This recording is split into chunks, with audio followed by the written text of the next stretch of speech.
जय श्री राम। हर हर महादेव। बजरंगबली की जय हो। आप सभी का मेरे सनातन भक्ति संस्कृति चैनल पर स्वागत है, जिसमें मैं बालकांड पर हूँ श्री रामचरितमानस कह के आप सभी को सुना रही हूँ। यहाँ पर मैं रामायण के दोहे और छंद चौपाई का हिंदी अर्थ भी बता रही हूँ। मेरे कथन में जो भी त्रुटियाँ हो, मैं आप सभी से निवेदन करती हूँ कि मेरे कमेंट में बताएं, और मैं श्री राम जी से भी अपने कथन में त्रुटियों के लिए क्षमा मांगती हूँ। तो चलिए आज का मैं आरंभ करती हूँ। यहाँ पर छंद है। उपमान को कह दास तुलसी, कतहु कवि को विद कहे। बल विनय विद्याशील शोभा, सिंधु इनसे ऐ अहै। पुर नारी सकल पसारी, अंचल विधि वचन सुनावही। ब्याही अहु चारियो भाई, यही पुर हम सुमंगल गावही। हम सुमंगल गावही। तुलसीदास जी कहते हैं, कवि और कोविद विद्वान कहते हैं कि इनकी उपमा कहीं कोई नहीं है।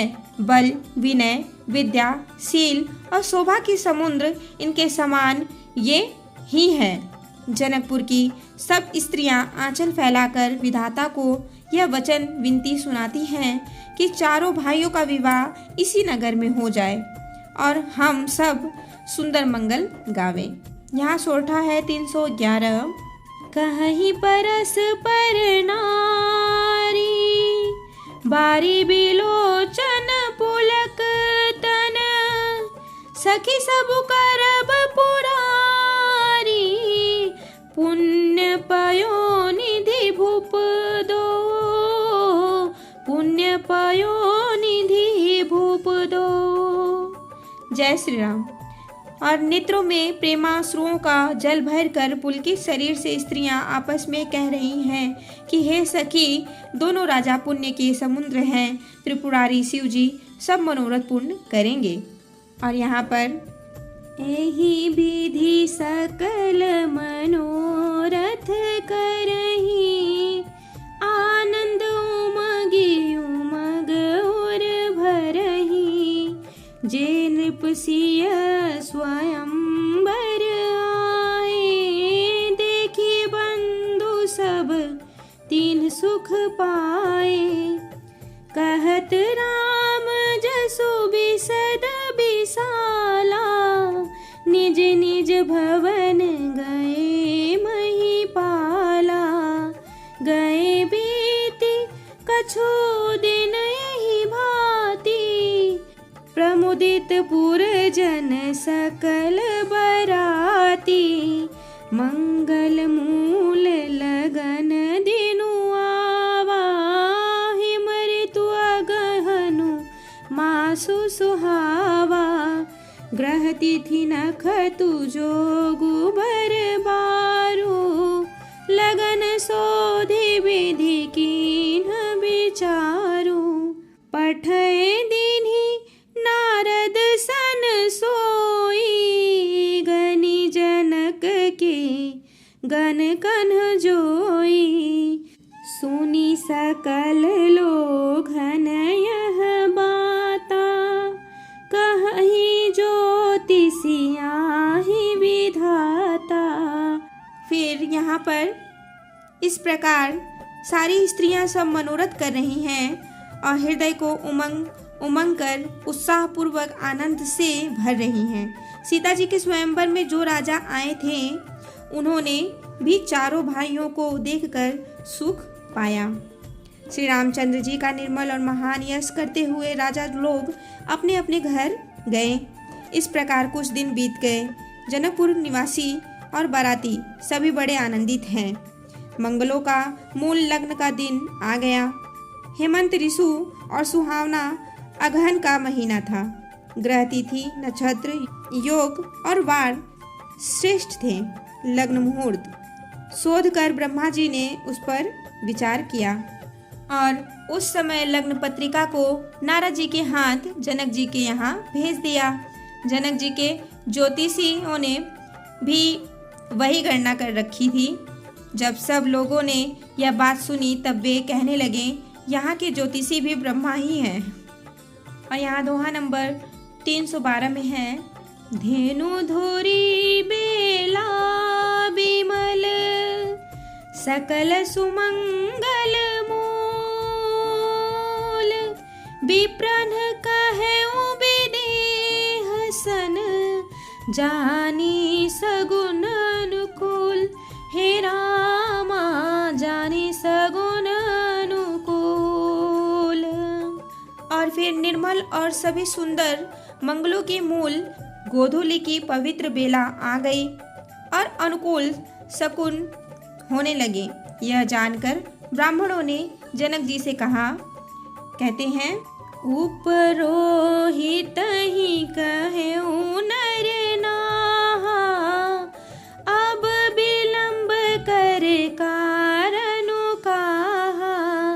सतानंद तब सचिव बोलाए मंगल सकल साजी सब ल्याए।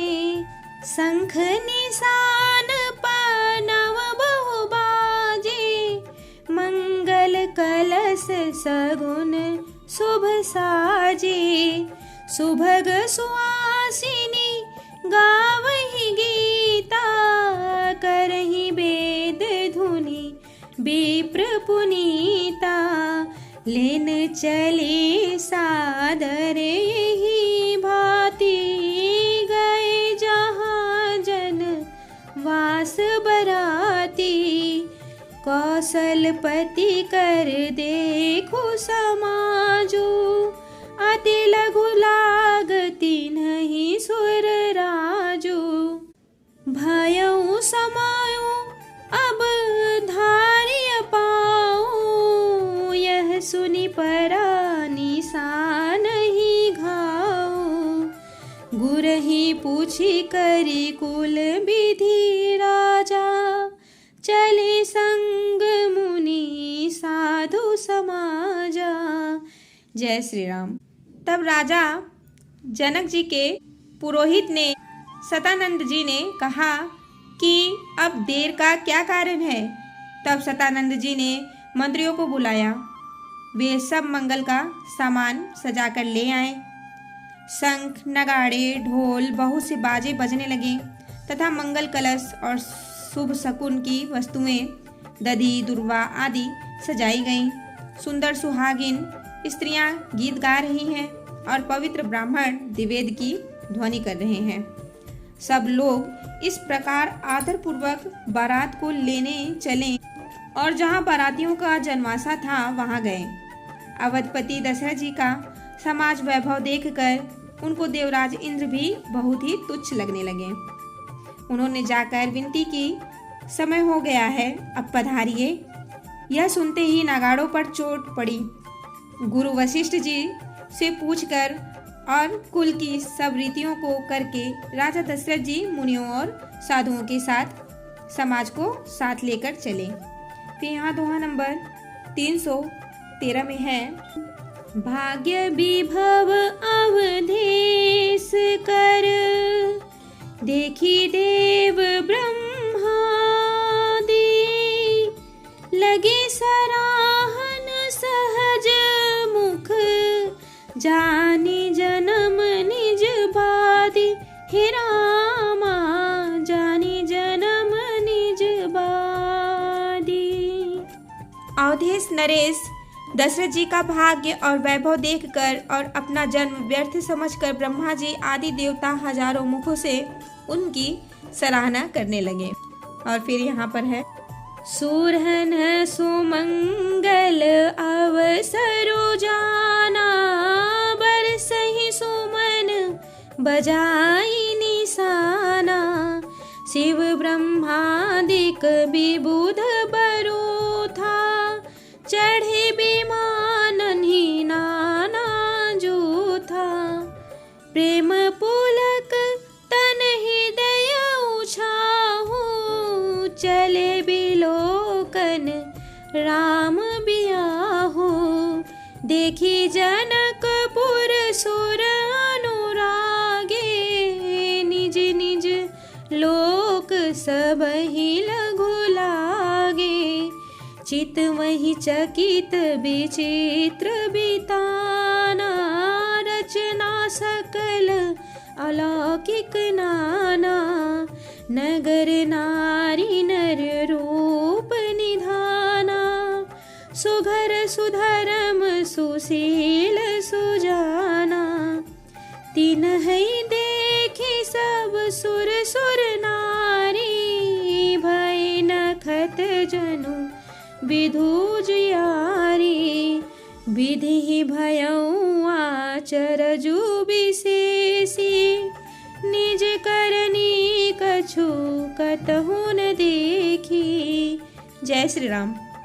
देवगण सुंदर मंगल का अवसर जानकर नगाड़े बजा बजा कर फूल बरसाते हैं। शिवजी, ब्रह्मा जी आदि देववृंद यूथ टोलियां बना बना कर विमानों पर जा चढ़े और प्रेम से पुलकित शरीर हो तथा हृदय में उत्साह भरकर श्री रामचंद्र जी का विवाह देखने चले। जनकपुर को देखकर देवता इतने अनुरक्त हो गए कि उन सबको अपने अपने लोग बहुत तुच्छ लगने लगे। विचित्र मंडप को तथा नाना प्रकार की सब अलौकिक रचनाओं को वे चकित होकर देख रहे हैं।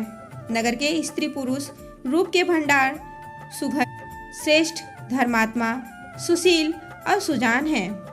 उन्हें देखकर सब देवता और देवगणाएं ऐसे प्रभावहीन हो गए हैं मानो जैसे चंद्रमा के उजियाला में तारागण फीके पड़ जाते हैं। ब्रह्मा जी को विशेष आश्चर्य हुआ। उन्होंने अपने करने हेतु रचना को तो कहीं देखा ही नहीं।